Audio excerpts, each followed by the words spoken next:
बिस्मिल्लाहिर्रहमानिर्रहीम। जम्मू कश्मीर डिजिटल के साथ राजा कफील और आमर महबूब का सलाम। आज बल्दियाती इंतखाबात का आखिरी मरहला अभी इख्तिताम की तरफ बढ़ रहा है।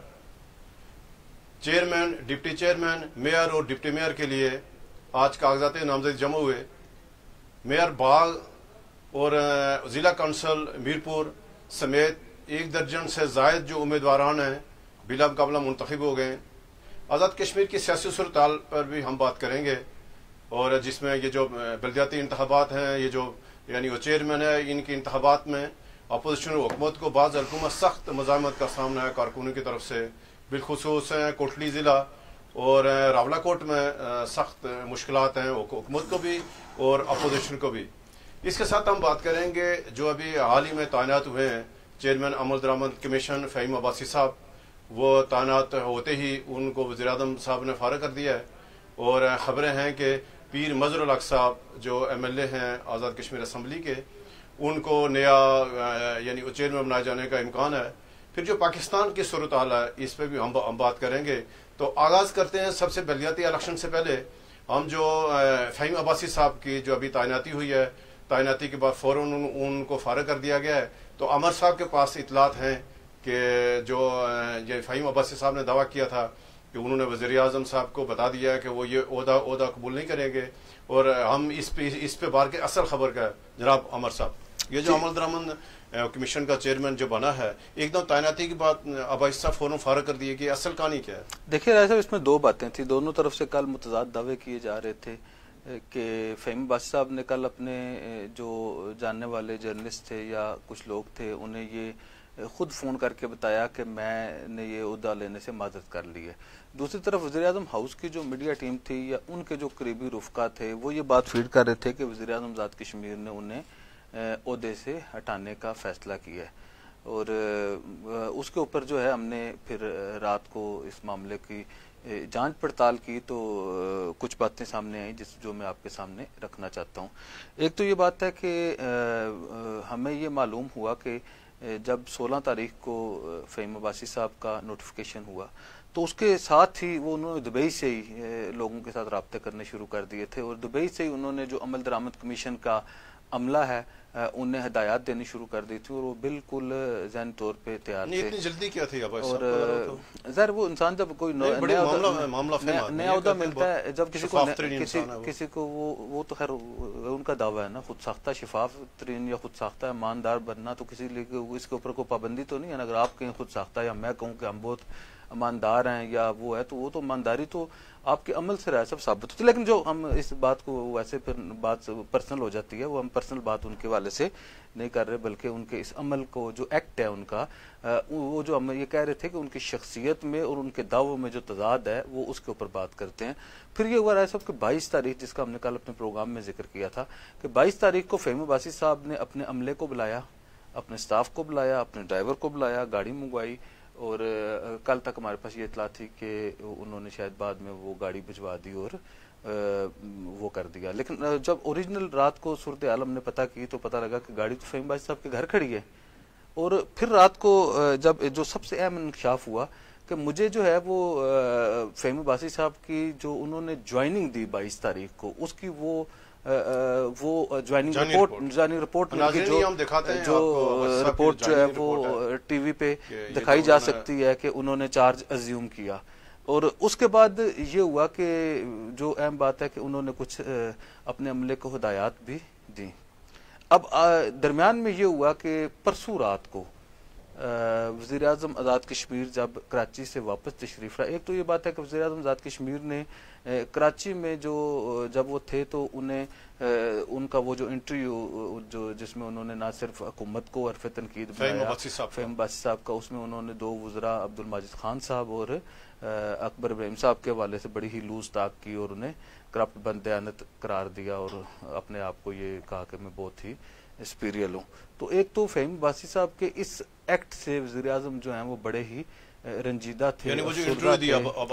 थे कि उनके जहन में ये था कि मैंने अपने पार्टी के जो सेक्रेटरी जनरल है उस अहम तरीन ओहदे को हटा के अपने ऊपर तनकीद लेके अपने ऊपर प्रेशर बर्दाश्त करके अपने एक दोस्त को हस्बे वादा जो सिफारिशें करा रहे थे मुसलसल बकौल उनके, उन्हें अकामोडेट करने की कोशिश की और अकामोडेट कर दिया और उसके ऊपर उन्हें पूरी दुनिया में और पाकिस्तान में तहरीक इंसाफ के कारकुनान ने बुरा भला भी कहा और अपनी हुकूमत को तनकीद का निशाना बनाया। इस पर वज़ीर आज़म हमारी इतलात के मुताबिक रंजीदा थे और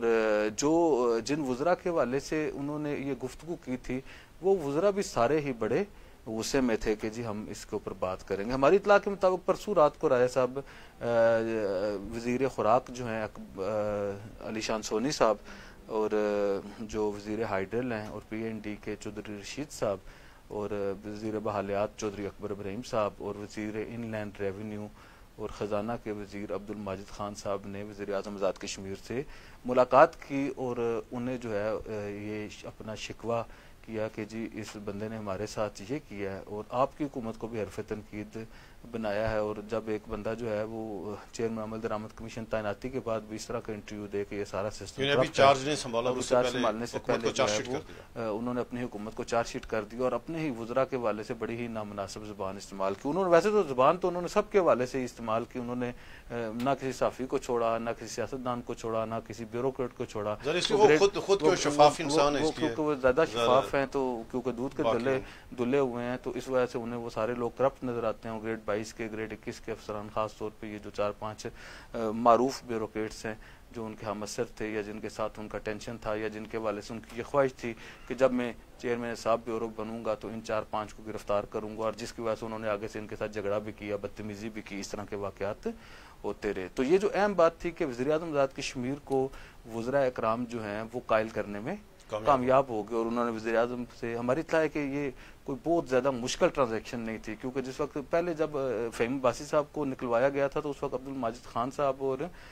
दीवान अली खान चुगताई साहब ने इस्तीफ़ा दे दिए थे और उन्होंने कहा था हम नहीं चल सकते। इस बार कोई ऐसा तल्ख माहौल नहीं हुआ बल्कि बड़ी ही आसानी के साथ वज़ीर आज़म जो है वो उसने कायल कर दिया और उन्होंने कहा कि हमारी ये दरख्वास्त है कि हमारे साथ ये ज़्यादती है, जिसे वज़ीर आज़म ने तस्लीम किया कि फ़हीम अब्बासी साहब को ऐसे नहीं करना चाहिए था और वज़ीर आज़म साहब ने इस बात को तस्लीम किया तो उन्होंने कहा जी कि हम किसी सूरत में ये फैसला हो गया नहीं चल सकते। तो इस बात का ये परसों रात को फैसला हुआ।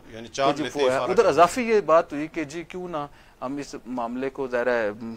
आपको पता है कि फ़हीम अब्बासी साहब के बाद तनवीर लियाज साहब ने फ़हीम अब्बासी साहब को तो अकोमोडेट करना था लेकिन वो जो पार्टी के सेक्रेटरी जनरल हैं राजा मंसूर साहब वो किसी वजह से उन्हें नहीं पसंद करते थे। ज़ाहिर अब उनके पार्टी की सूरत हाल और होगी, आपके सोचने का अंदाज वज़ीर आज़म का और होता है। मंसूर के साथ तो प्राइम मिनिस्टर बड़े अच्छे रहे, बड़े दावे किए ना था के लिए बड़ा पता नहीं कितने अरब का पैकेज दिया और कहा मेरा छोटा भाई है। वो जो एक शेर है ना कि मैंने समझा था समंदर तुमको, था का मतलब तुम्हें आता होगा, तो ये था है ना राय साहब, ये तो वो चली गई ना बात, अभी तो हाल की बात करनी चाहिए जिसमें वो था। लेकिन ये बड़ी दिलचस्प कहानी है जो मैं आपको बताता हूँ कि उसके बाद ये डिसाइड हुआ कि वज़रा ने उन्हें मशवरा दिया कि ज़्यादा बेहतर ये है कि जी हम एक अपने मेंबर पार्लियामेंट को अकोमोडेट करें और इस ओहदे को अपग्रेड करें। वज़ीर आज़म अमल दरामद कमीशन और मायना कमीशन ये बहुत पहले वज़ीर के बराबर मराहत करें इसकी और अपने दोस्त किसी को या अपने पार्टी लीडर किसी को अकोमोडेट करें। उनका ख्याल था कि मेंबर पार्लियामेंट, तो मेरी जो इतला आया पीर मजरुल हक साहब के नाम यानी अभी ये अपग्रेड भी होगा और उसमें एमएलए भी होगा और पीर मजरुल हक साहब का नाम लिया जाएगा। इसके बाद राय साहब जब ये हुआ तो जाहिर है वो अब पीर मजरुल हक साहब को लगाना है या जो भी करना है तो इसे जो है वो आगाह करना चाहिए क्योंकि फ़हीम अब्बासी साहब का जो साहबजादे हैं वो वज़ीर आज़म आज़ाद कश्मीर के साथ उनके बहुत अच्छे मरासम हैं और क्यों वो सेंटोरस में शायद मेरे इतला के मुताबिक मुलाजमत भी करते थे या उनके ग्रुप में मुलाजमत करते हैं, तो इस वजह से उनके राव रस्म बड़े अच्छे हैं। तो जब उन्होंने अपनी तरफ से कोशिश की कि इस मैटर को हम किस तरह देख सकते हैं तो उन्हें ये बताया गया कि मकसद ये मामला अब हल तलब नहीं है और वज़ीर आज़म आज़ाद कश्मीर ये तस्लीम कर चुके हैं कि शायद उनसे ये फैसला शायद गलत करा लिया गया या गलती हो गई है तो इसकी दुरुस्ती ज़रूरी है। तो मेरे ख्याल में उन्होंने क्योंकि वो तलक बचाने के लिए कहा होगा कि आप ज़्यादा बेहतर है कि कबूल ना करें या वज़ीर आज़म ने फ़हीम साहब को बताएं कि वो ही मुकर जाएं। लेकिन वज़ीर आज़म को ये नहीं पता था कि ये चार्ज जो है 22 तारीख को ले चुके हैं, गाड़ी भी ले चुके हैं और वो संभाल रहे हैं। आज बड़ी एक दिलचस्प सूरत हाल है। मैं आपसे मैं आपको बताता हूं कि आज नहीं अमर साहब कि आज जो कुछ हमारे साफी दोस्त आए जो एक यानी फ़हीम अब्बासी साहब के साथ एक तकरीब में थे, तो वहाँ उन्होंने दावा किया कि वो जो उन्होंने वहाँ हमारे यानी दोस्तों के साथ बात की कि ये तो मुझे तो ये मतलब ये होता तो मुझे कबूल नहीं है, 20 ग्रेड का ये होता है, मैं जब 22 ग्रेड से रिटायर्ड होकर तो 20 में क्यों, और यानी वो जो मेरे साहब वज़ीर आज़म साहब ने ज़्यादती की है और मैं क्यों ये होता कबूल करूँ, तो कोई या ऐसा वाक़ई मौक़िफ़ था। लेकिन आप तो कुछ और बता रहे हैं ज्वाइनिंग करके। और अच्छा, मैं आपको तो एक तो ये बात है कि ज्वाइनिंग उधर ये बड़ी मज़े बात है, वज़ीर आज़म आज़ाद कश्मीर के तो तर्जमान हैं तौसीफ़ अब्बासी साहब और वज़ीर आज़म आज़ाद कश्मीर को जो मामले ख़ुसूसी बराए ब्यूटिफिकेशन और वो जो बाकी चीज़ें हैं,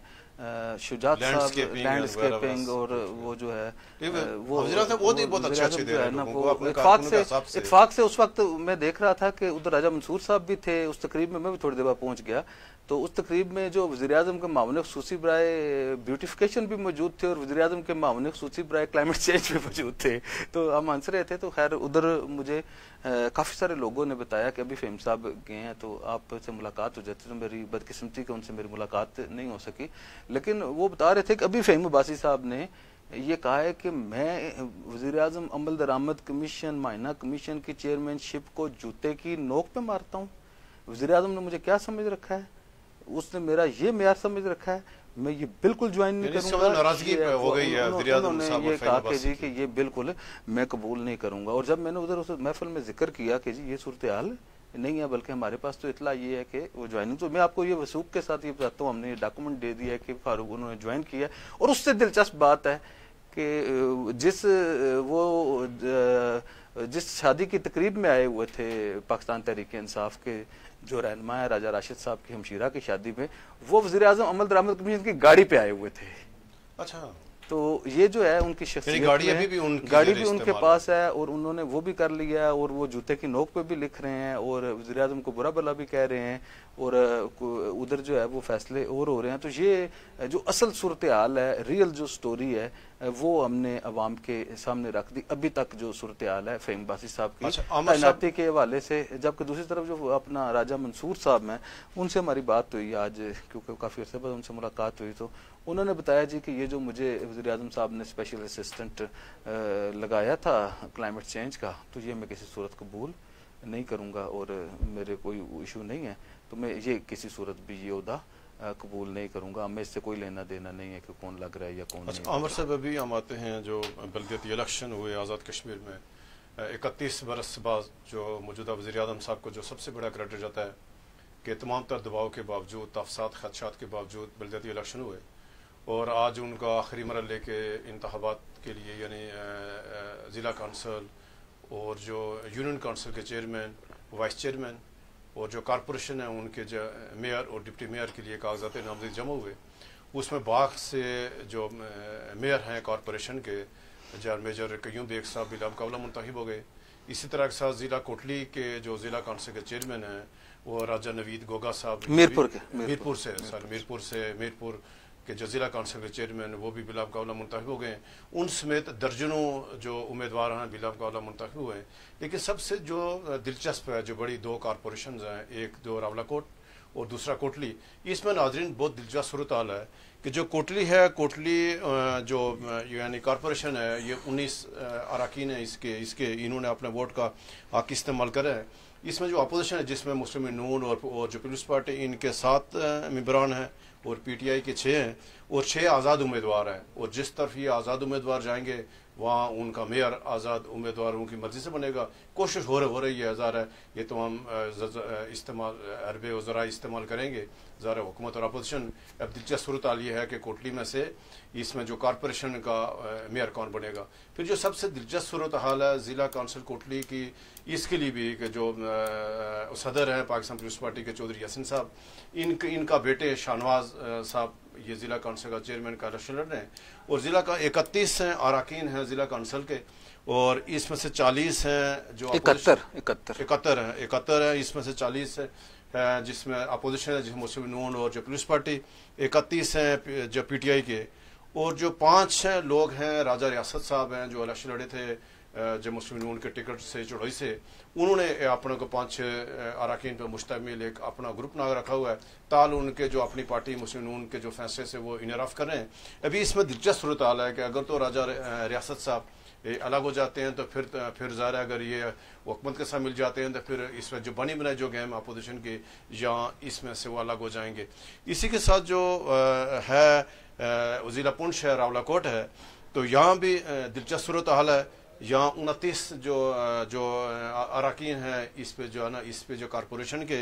इसमें जो 10 है जेके पीपल्स पार्टी के 10 मेंबरान हैं, और जो PDM है यानी जिसमें अपोजिशन है उनके भी 10 हैं, और 9 जो है ना बाकी लोग हैं जो और आज़ाद हैं, ये बाकी इस तरह वहाँ आज़ाद भी 5 है। अभी इसमें दिलचस्प सूरत हाल हो जाए कि जो हुक्मरान पार्टी है PTI, इसके पास ज़रा इनके अपनी अददी जो बरतरी इनको नहीं है, लेकिन यहाँ पूरी कोशिश हो रही है कि आज़ाद उम्मीदवारों को या इनका जो मुखालफिन है पीपल्स पार्टी और नून लीग के, या इनको साथ मिला के तो हुकूमत अपना मेयर जो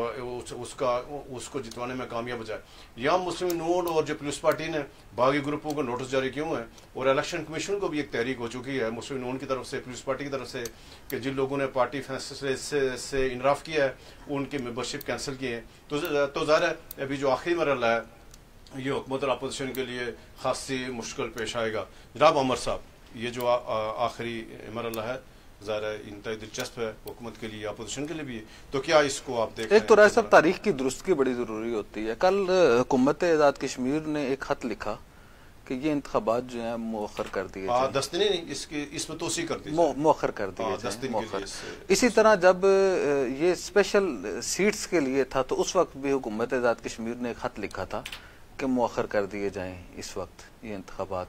और उससे ज़्यादा दिलचस्प बात है कि जब इंतखाबात हो रहे थे तो हुकूमत जो है सुप्रीम कोर्ट में जा रही थी बार बार कि मौखर कर दिए जाएं। तो वो क्रेडिट और डिसक्रेडिट तो अलग बात है, लेकिन ये जो हमाम था इसमें वो सारे लोग नंगे थे, और इस जो सियासी क़यादत है उसे जिस तरह वो क्रेडिट तनवीर लियाज साहब ले रहे हैं, वो क्रेडिट उनका उतना नहीं बनता जितना वो बता रहे हैं। हालांकि वो खुद भी इस इलेक्शन के प्रोसेस के मुखालिफ थे, लेकिन क्योंकि उनके खिलाफ उस वक्त अदम एतमाद की तहरीक चल रही थी तो उनके जहन में ये बात थी कि अगर मैं इलेक्शन इंतखाबात करवाने का ऐलान कर दूं तो ये सारे लोग अपने अपने हलकों में बिजी हो जाएंगे और इस तरह पहला दूसरा तीसरा मरहला चलता रहेगा। तो ये उनकी एक अच्छी सियासी हिकमत अमली थी जिस पे उन्हें कामयाबी हुई, और उन्हें इस सारे प्रोसेस के अंदर 3-4 माह मजीद इक़्तिदार में रहने का आसानी से मौका मिल गया। एक तो ये बात है। दूसरी ये बात है कि इस वक्त बाकी तो जहाँ पे बिला मुकाबला हो गए हैं लोग, या जहाँ पे मुकाबला नहीं है करीब करीब वो है, इस वक्त 2 जो ज़िले हैं उनकी सूरत हाल बहुत ही दिलचस्प है। एक तो ये बात है कि जो कोटली है वहाँ पे राजा रियासत साहब जो है कल तक किसी सूरत जो है वो चौधरी यासीन साहब के साहबजादे शाहनवाज यासीन साहब को वोट देने के लिए तैयार नहीं थे। अगर वो वोट दे दें तो फिर जो यासीन साहब के साहबजादे जो है वो बिल्कुल आराम से जीत जाते हैं, फिर किसी किस्म का कोई मुकाबला नहीं है। तो इधर जो है देखना ये पड़ेगा कि तहरीक इंसाफ जो है उसका उम्मीदवार कौन होगा, उसका माली असर और सूख किस तरह होगा, क्योंकि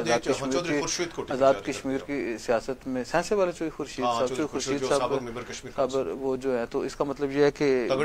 इसका मतलब ये तगड़े उम्मीदवार हैं, वसाइल वाले उम्मीदवार हैं, तो फिर कुछ भी हो सकता है। तो राजा जो है वो बेसिकली जो है चढ़ोई की जो सियासत है राजपूतों और जाटों के दरमियान जो एक हमेशा से रिफ्ट है और एक दूसरे को वो कबूल नहीं करते, तो वहाँ पे उस सियासत को कबूल नहीं किया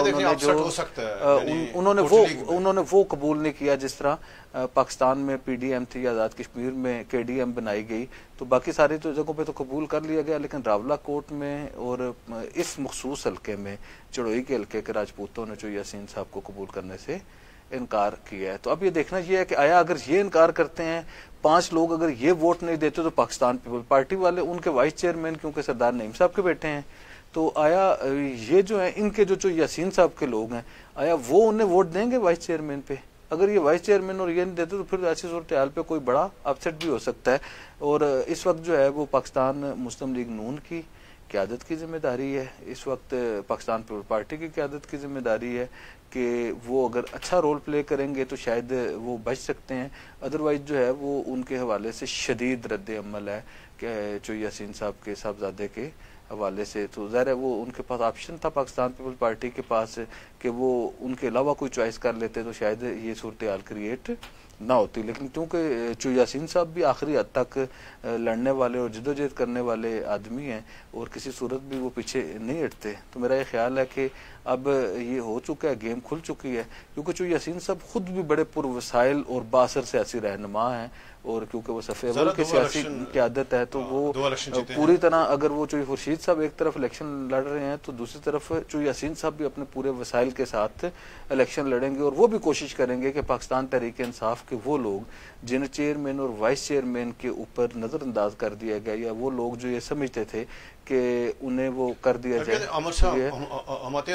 दूसरी ये बात है खुर्शीद साहब जो है ये साबिक मेंबर कश्मीर कौंसिल शायद नहीं रहे हुए हैं। जो खुर्शीद साहब साबिक मेंबर कश्मीर कौंसिल थे वो मेंबर से थे। लेकिन एनीवे आपका जो है तो इसे वो देखना पड़ेगा कि क्या सूरत हाल है। लेकिन मेरा ये ख्याल है कि कोटली में सूरत हाल बड़ी दिलचस्प है। अगर तो जो यासीन साहब को राजपूत वोट नहीं देते तो जो यासीन साहब कहीं और से वोट लेके वो लगाते हैं तो फिर इसका मतलब है कि पाकिस्तान मुस्लिम लीग नून भी टूट जाती है कोटली के हद तक। और अगर वोट पाकिस्तान तहरीक इंसाफ के लोग अपने उम्मीदवार को वोट देने के बजाय अपोजिशन इत्तेहाद को भी नुकसान पहुंचेगा, पाकिस्तान मुस्लिम लीग नून आजाद कश्मीर कोटली में भी नुकसान का शिकार होगी। और अगर जो यासीन साहब अपने असर और सूख और वसाइल और जाती अपने तल्लुकात की बुनियाद पे अपने बेटे को वो 5 वोट जो इधर का असर है अगर वो बाहर से दिलवाने में कामयाब हो जाते हैं तो फिर इसका मतलब पाकिस्तान तहरीक इंसाफ में भी फूट पड़ जाती है। तो रावलाकोट की जो सूरत हाल है बड़ी दिलचस्प है। रावलाकोट में राय साहब उसमें रावलाकोट में एक तो ये बात है कि वहां पे पाकिस्तान तहरीक इंसाफ बिल्कुल साफ हो गई थी। रावलाकोट में पाकिस्तान तहरीक इंसाफ की जो उस वक्त थी जो इलेक्शन मेरा ख्याल है कि उस वक्त वो बहुत कम सीटों पे थे, 2-3 पे रह गए थे। लेकिन आप कह रहे हैं 4 तो चले क्योंकि मेरे पास उनके एग्जैक्ट फिगर नहीं है। लेकिन उनका इशू ये है कि सरदार हसन इब्राहिम साहब के खिलाफ एक इत्तेहाद बना लिया था मुस्लिम लीग नून ने और पीपल्स पार्टी मकामी क़यादत ने बनाया था और ये अपने इलेक्शन से पहले बना लिया था। उनका ये ख्याल है कि जी जो हमने इत्तेहाद बनाया था, जो हमने इत्तेफाक और इत्तेहाद किया था, वहां पे मुस्लिम लीग नून, पाकिस्तान पीपल पार्टी और अदर्स ने हसन इब्राहिम साहब के खिलाफ इलेक्शन लड़ा था। अब हसन इब्राहिम साहब क्योंकि उनके हवाले से वो अपोजिशन का हिस्सा है और आज़ाद कश्मीर की जो अपोजिशन इत्तेहाद है उसका हिस्सा है, तो उस वजह से वो अपनी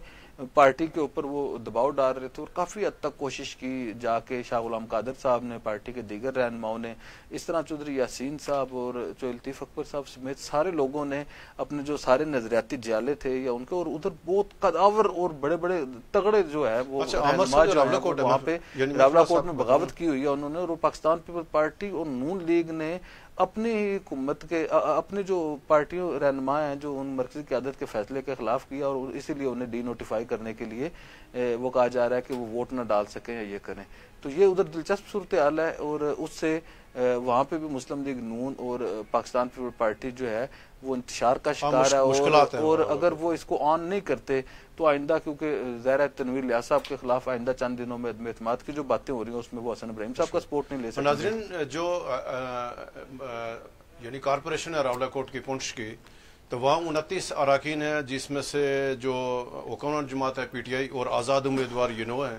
JK पीपल्स पार्टी के 10 हैं और जो PDM जिसमें अपोजिशन इत्तेहाद है इसके 10 अरकान हैं। तो अभी इसमें जो 7 जो बागी लोग हैं जिसमें से मुस्लिम नून के 3 और 4 जो पीपल्स पार्टी, अगर ये 7 लोग आ जाते हैं PTI के साथ तो ये फिर जाकर 16 पे जाकर इनका यानी